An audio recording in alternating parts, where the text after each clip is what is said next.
Hello, hi guys, welcome back to my YouTube channel. Today, I will explaining the material about clothes. Do you know about clothes? Okay, then let's start.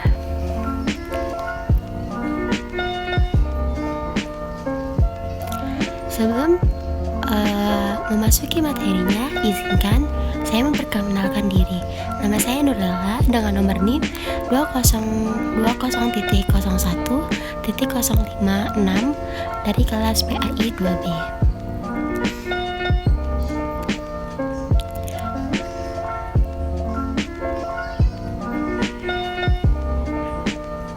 Yang pertama, kita langsung ke bagian pengertian adjective clause. Adapun pengertian adjective clause yaitu anak kalimat yang berfungsi untuk menerangkan kata benda. Adjective clause yang sering disebut juga sebagai relative clause.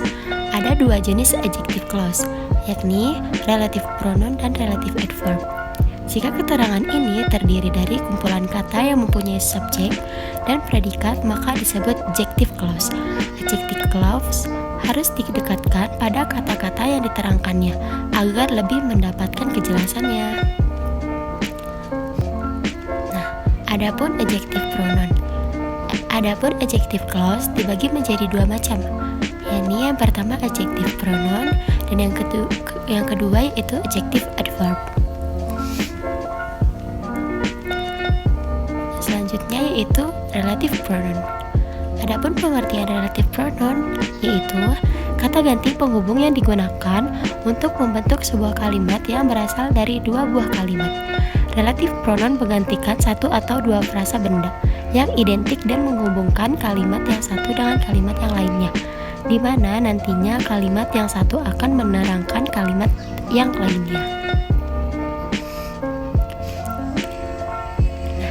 Bagian pertama, relative pronoun sebagai subjek. Who, which, dan that.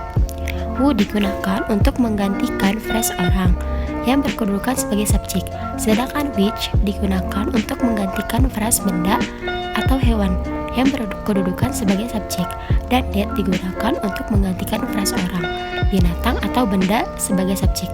Contoh, di sini ada dua kalimat. Kalimat yang pertama yaitu the man is my close friend. Dan kalimat yang kedua yaitu he helped you yesterday. Jika kalimat pertama dan kalimat kedua digabungkan menjadi dan dibaca who menjadi the man who helped you is my close friend.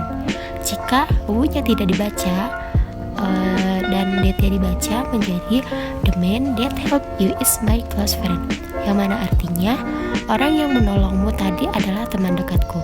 Adapun contoh yang kedua yaitu kalimat pertama, I saw my friend in a new blue shirt. Kalimat kedua, it was bought on Sunday. Jika digabungkan kalimat pertama dan kalimat kedua dan dibaca which-nya, maka I saw my friend in a new blue shirt which was bought on Sunday. Dan jika which-nya tidak dibaca melainkan that-nya, yaitu I saw my friend in a new blue shirt that was bought on Sunday, yang mana artinya aku melihat temanku dengan kaos biru barunya yang dia beli pada hari Minggu. Nah, selanjutnya adapun bagian relative pronoun sebagai objek, whom, which, dan that. Whom digunakan untuk menggantikan frasa orang yang berkedudukan sebagai objek. Which digunakan untuk menggantikan frasa benda atau hewan yang berkedudukan sebagai objek, dan keduanya bisa digantikan dengan that, orang, hewan, atau binatang. Dalam kondisi informal, who dapat digunakan sebagai alternatif untuk menggantikan whom. Contoh, kalimat pertama, the dog was dead. Kalimat kedua, I kicked it yesterday.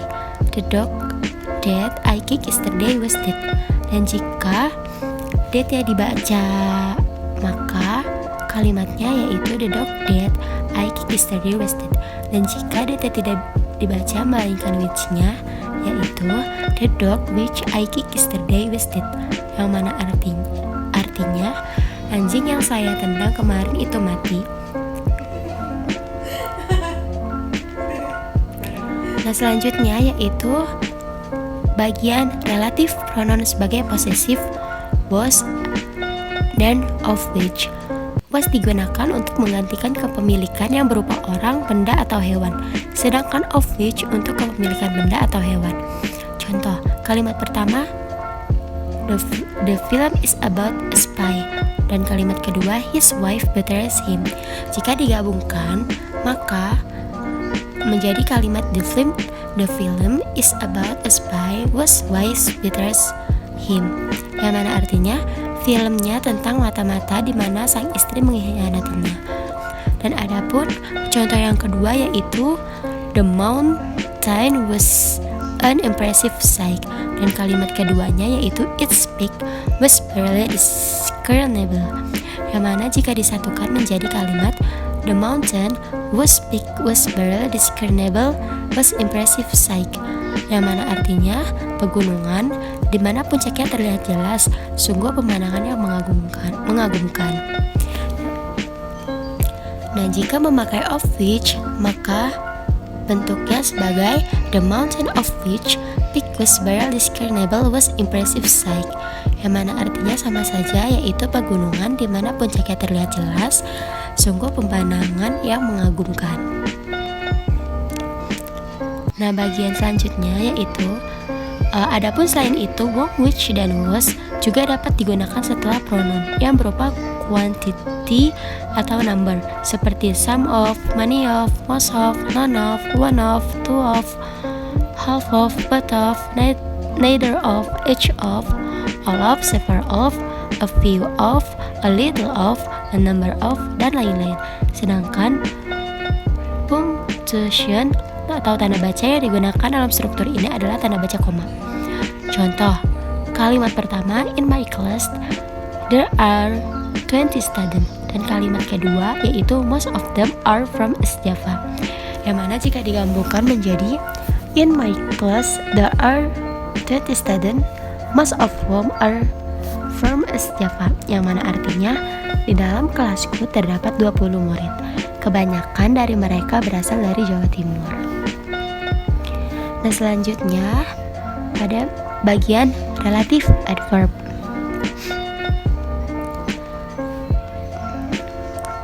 Relative adverb sebagai adverb of place, yang mana kata penambahnya yaitu where, that, dan in, or at, or on which. Where digunakan dalam adjective clause untuk mengganti kata tempat, seperti city, country, room, house, age. Jika where digunakan, maka kata proposition dari kalimat tersebut ditiadakan. Namun sebaliknya, jika where tak digunakan tetapi menggunakan kata ganti lainnya, maka preposition harus ada dalam kalimat. Contoh, kalimat pertama, the small town has grown to a large metropolis. Dan kalimat kedua, I was born there.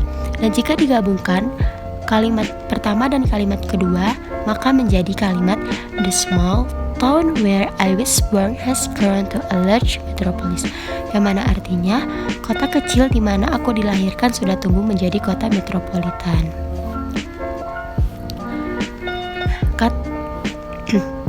Yang bagian B yaitu relative adverb sebagai adverb of time, yang mana kata tambahannya yaitu when. Kata when dalam adjective clause digunakan untuk mengganti kata keterangan waktu atau noun of time, seperti year, day, time, century, or age. Berbeda dengan where. Dalam kata ganti ini, jika dalam kalimat kata ganti keterangan waktunya menggunakan kata which, maka sebelum kata which harus disandangkan kata preposition. Kalimat pertama yaitu I will never forget the day, dan kalimat kedua yaitu I meet you. Jika digabungkan menggunakan kata when, yaitu I will never forget the day when I meet you, yang mana artinya aku tak akan pernah lupa hari di mana aku bertemu denganmu. Nah, adapun jika digabungkan menggunakan kata that, yaitu I will never forget the day that I meet you, yang mana artinya aku tak akan pernah lupa hari di mana aku bertemu denganmu. Nah, bagian selanjutnya yaitu relative adverb sebagai adverb of reason. Kata tambahannya itu why. Kata why yang menunjukkan alasan yang menjadi adverb penghubung kadang-kadang bisa digantikan dengan kata that atau kadang dapat dihilangkan dalam kalimat. Contoh, the reason why I fall for you, yang mana artinya alasan kenapa aku berkorban untukmu. Nah, dalam bahasa Inggris formal atau resmi seringkali adjective clause digunakan dalam pola noun plus of which. Dalam pola ini biasanya adjective clause tersebut menerangkan sesuatu. Contoh, kalimat pertama, we have an antique table.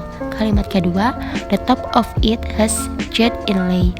Nah, jika digabungkan menjadi kalimat, we have an antique table, the top of which has jade inlay. So that is it, guys, for my explaining the material about clause. I hope you enjoy it as much as I do. So, be sure to subscribe and don't forget to click on the ring button so you will not miss any notification when I upload a new video. Thank you very much for watching and I will see you in my next video. Bye bye.